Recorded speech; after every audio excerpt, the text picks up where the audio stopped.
I am 46 years old, and I am married to my wife Lily, who is also 46 years old, and we've been together for the last 16 years. I am a corporate executive, and my wife is a housewife. She worked in a plant nursery, but after we got married, she decided to become a housewife. We have 2 daughters, 14 and 12 years old. Our family was happy until the truth about my wife's cheating was revealed. So last week was our friend Dan's birthday. He has been settled in another country for the past few years, so we called him via video at midnight to wish him well. After wishing him, all 4 of us, myself and my wife, along with Dan and his wife, were busy making small talk about work and life. He had no other plans for his birthday, so we decided to virtual socialize and relax a bit. His wife suggested that we could use Chromecast for WhatsApp video calls through the TV so we could relax and have a good time together. My friend's wife and Lily are also good friends, and we often hang out when they were in town. Anyway, Lily connected her phone to the TV since the remote TV control app was already installed and active on her phone. We grabbed some beers and appetizers and enjoyed the virtual feast. After a while, Lily got dizzy and dozed off on the couch while Dan and I continued to chat. His wife was asleep as well. After about 30 minutes, the call was interrupted due to internet fluctuations and my wife's WhatsApp screen appeared on the TV. I was about to call Dan back when I noticed about 15 unread messages from a man named Bridge of Life with a heart emoji. I was a bit surprised because it wasn't me. Curiosity got the best of me and I clicked on the avatar and discovered it was her childhood friend Max. I had met him a million times since we got married because my wife was close to him. They were neighbors and high school friends. She once told me that everyone around them, both in the neighborhood and at school, thought they were either dating or would eventually date each other. However, that didn't happen. According to her, she didn't see him as a romantic partner. Plus, Max had no interest in women. At this point, Max was lonely. It didn't bother me so much seeing my wife's lifeline because she told me that he wasn't interested in women. However, it was then that another message popped up from this chat room. "Baby, I miss you." This prompted me to delve deeper into the matter. I opened Max's chat room conversation and discovered that my wife had been texting him through her phone the whole time. Unfortunately for him, she had unexpectedly dozed off without kissing him goodnight, and so he blasted her WhatsApp. After getting a blue check mark on his messages went like this: "Why aren't you answering? Is everything okay?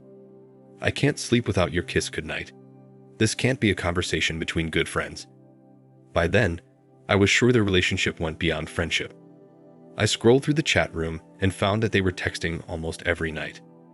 My goodness, what dark conversations they had. While my wife slept peacefully on the couch, I went over all the dirt she had endured with her lover friend. The chats occasionally flashed X-rated photos and nude pictures in between that gave me chills down my spine. I was in a daze, but I wanted to know everything that had happened between them. I didn't know how to take screenshots of these conversations on the TV, so I used my phone to snap images on the TV screen. After taking 6 pictures, I was done. I didn't care about collecting evidence. I wanted to know how and why. I wanted to scream out loud and vent my frustration, but I didn't know how to confront her. It was 3 a.m. and I was already under countless beers combined with several shots of whiskey.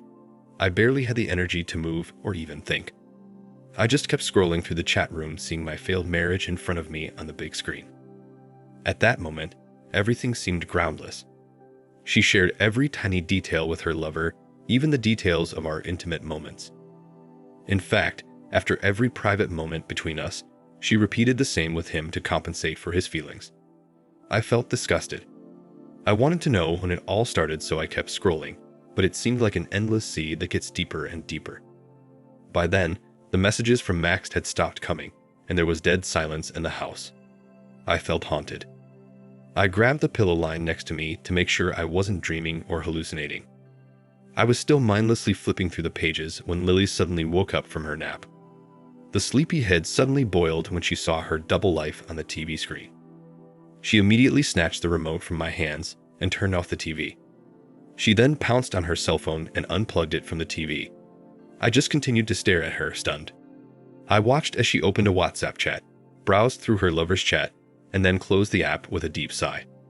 That long sigh was a sign of surrender as she realized that I knew everything. She took my face with her hands and moved closer to me, saying, "Baby, I can explain. Please listen to me." I looked at her and replied, "Of course, you can explain." She was surprised by my response. She expected me to overreact and not listen to her. I was almost passing out, partly from the alcohol and mostly from unraveling the truth. I repeated, "Damn it, explain it." She couldn't find the words. I said, "You know what? Don't try. You know you're ducked up." Saying that, I limped and headed for the bedroom. She followed me. I turned to her and asked her to stay, simultaneously slamming the door in her face. I heard her knock a few times, but I soon passed out. The next morning, I woke up with a heavy head and had almost forgotten what had happened the previous night. I left the room to get a bottle of water because my throat was dry. When she saw me leave the room, she rushed to me. And with that sight came all the painful memories of last night. She tried to hug me, but I asked her to pull back. She pulled back with tears in her eyes and a puppy dog face. She told me that I had misunderstood. I ignored her and went to the fridge to get a water bottle. She kept nagging me that I was overreacting and he was just a friend, and that they never had any physical relationship, only in chat rooms. It was just healthy flirting. I wasn't ready for a confrontation yet, but her lame excuses flustered me and I yelled louder. "Really? Who in the world sends naked pictures to male friends? And what does this sexting mean? Wasn't he supposed to be interested in women?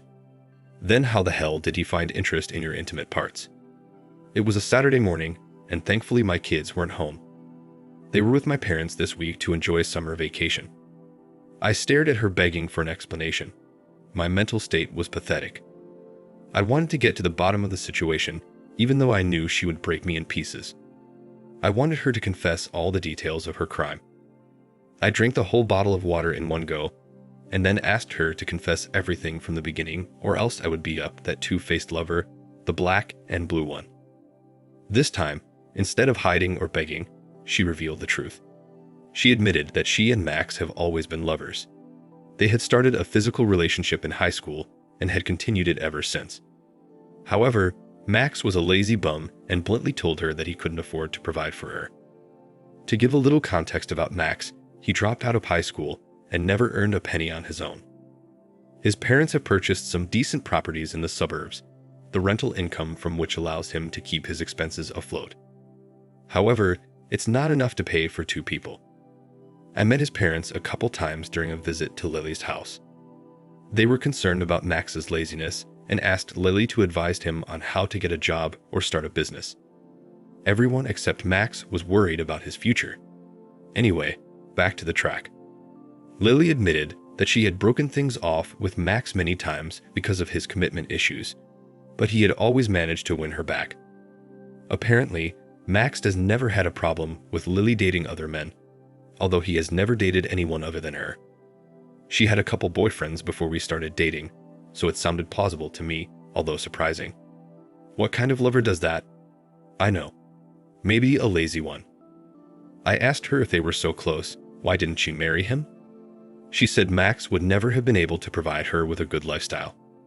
Besides, Lily never had a stable job either, and she never even dreamed of being the breadwinner of the house in her career, so she decided to be a sponger and lead a double life. I asked for one last question, if the girls were mine or Max's. She swore they were mine, but I wasn't convinced and still doubted her. She offered to take a DNA test if I wasn't convinced. She said she couldn't risk having children with Max because she was afraid that if her truth was revealed and I abandoned the children, she was sure Max wouldn't be able to raise them even if he wanted to. I don't know if I should be relieved to know that at least the kids are mine. I asked her to leave the house or I would reveal her truth to everyone, even the girls.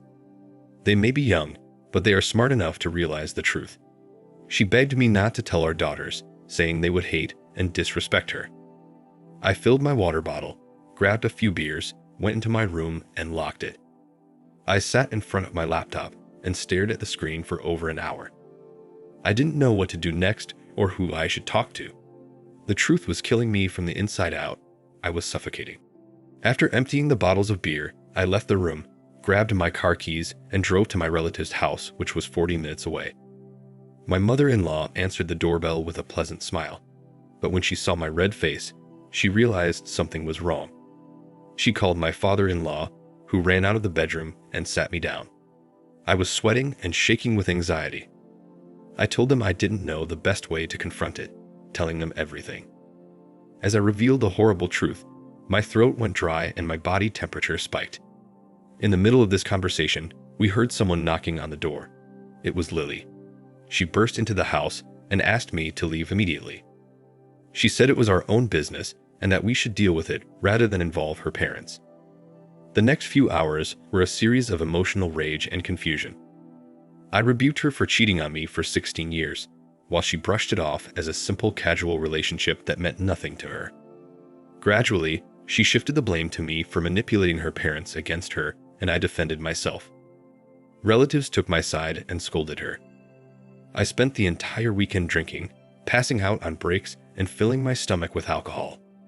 The next day was Monday. I went to work feeling defeated and exhausted. At the office, I did a Google search for some divorce attorneys and made an appointment with one. Upon returning home, I found some of her things missing. I guess she came home while I was gone, packed up some things, and left. I didn't bother to check on her. She texted me, letting me know she was staying at a hotel to give me time to cool off. Did she really think the matter was so trivial that I could just move on? She also sent me messages asking for forgiveness and promising to end her relationship with her lover. That Tuesday, I met with an attorney and shared my concerns about my daughters. The lawyer advised me to tell my children gently about the breakup and not to get into details because they could be mentally traumatized. He also said that since my wife was unemployed and given the nature of her affair, I had a good chance of getting custody. That same day, my parents called Lily to get the kids out of the house. They were still unaware of the situation. She came home with the kids as I lay on the couch in exhaustion after a stressful meeting with the lawyer. I avoided talking in front of the kids and went to my room. When she came into the bedroom, I told her to tell the girls about her cheating. She started sobbing and begging me for forgiveness. She kept saying the girls would hate her for it. I think they should. She deserved to be hated. What else do you expect after 16 years of cheating on your family? The lawyer said it would take about a week to send Lily's divorce papers, so I had a week to settle things with both kids and parents. I told her I was divorcing her. She reacted like it was a big deal. She said the kids would be traumatized by the divorce. I wonder where her maternal feelings have been buried all these years. I stated that my decision was final and gave her an ultimatum within a week to confront the girls as she wished, or I would tell them the truth. I grabbed some pillows and dozed off on the couch in the bedroom. All that week, I left the house early in the morning and came in late at night. As the weekend approached, she wailed and cried all night, sometimes so hard that I woke up. I felt sorry for her, but how could she do this for so many years? What was she thinking that she would never get caught? She had many opportunities to cut off her lover, but she still continued with him. Our private conversations, my insecurities, my deep dark secrets, everything, she left open before her lover. How could I forget it all? Friday night, she told me that she had planned an outing to tell the girls the next day. I nodded. Saturday after breakfast, she told the kids that we had news for them. She said I was going to be transferred to another country, so I would be gone for a few years. I was stunned as my daughters looked at me. I sarcastically asked her in front of the girls, "That means I have to move out of the house, right?" She rolled her eyes, signed for me to shut up. She said, "Well, in that case, if the house is too big for the three of us, we can move to my parents' house and find a smaller place later." The girls were puzzled by this. They were young but not stupid not to understand the game she was trying to play. My youngest daughter said that none of what she was saying made sense, and my oldest asked us point blank, "Are you guys getting a divorce?" I looked sternly at Lily and urged her to tell the truth. She sighed and broke down. The girls looked at me for answers. I told them that they were right about our divorce. I explained to them that we no longer felt compatible with each other. My oldest daughter claimed that I might be having an affair, and that's why their mom was crying. She took her mother's hand and asked if I was cheating on her. Instead of clarifying the situation, Lily just hugged her in anticipation. The girls looked at me with disgust. I had lost my mind over this manipulative woman. I was stunned to see her flip the table around me. I told my daughters how I found out and what their mother was doing, of course, filtering out the plus content. Lily yelled at me for recanting. She told me that I had given her the right to give the girls any explanation as to why I didn't support her when she told them about my transfer. The situation got out of hand, and I decided to put an end to Lily's manipulation. I called my parents and Lily's parents and asked them to come over as soon as possible. They both lived 40 minutes away, and within an hour, all four of them were at my house. That hour was a nightmare I will never forget in my life. My daughters were crying while hugging me and seeing this. Lily was struggling to comprehend her actions. She even went so far as to paint me as a liar and manipulated the girls against me. She only stopped when I told her that I had pictures of those conversations. My parents were shocked to see us in such a state. I recounted the incident briefly. Everyone despised Lily for such a disgusting act. She kept sobbing and begging for forgiveness. For a moment, I felt sorry for her. It pained me too to see her in such a state, but she bought it for herself. Instead of painting me as a villain in front of my daughters, she could have just told them that we had fallen out of love or something like that. But she wasn't ready to admit any guilt on herself, and now her ugly truth lay naked before the eyes of everyone, including her daughters. I made it clear that we were proceeding with the divorce and the girls would be with me. I asked her parents to take her away. Even the girls asked her to leave. My parents decided to stay for a few weeks and take care of us. It really was a difficult time for us, but we are glad we came on strong. I signed up for therapy for all three of us, and we are in a much better mental state now. My divorce proceedings are ongoing. Lily has demanded a share of my house, and I am contesting it because she doesn't deserve a penny. Surprisingly, she has not contested custody of the children, making it easy and obvious for us to understand her priorities.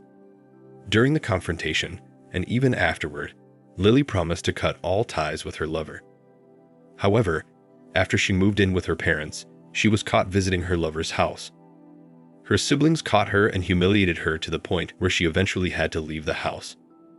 Her parents humiliated Max for his actions and reported it to his parents. The last thing I know is that his parents refused all the rent he was getting on the property and asked him to make a living on his own while Lily works as a sales agent at the showroom. I don't think about her anymore. I focus on raising my daughters and giving them the best I can. Wish me luck. Thank you for watching. Like, comment, and subscribe if you enjoyed the video. Until next time, I'll see you again. Take care.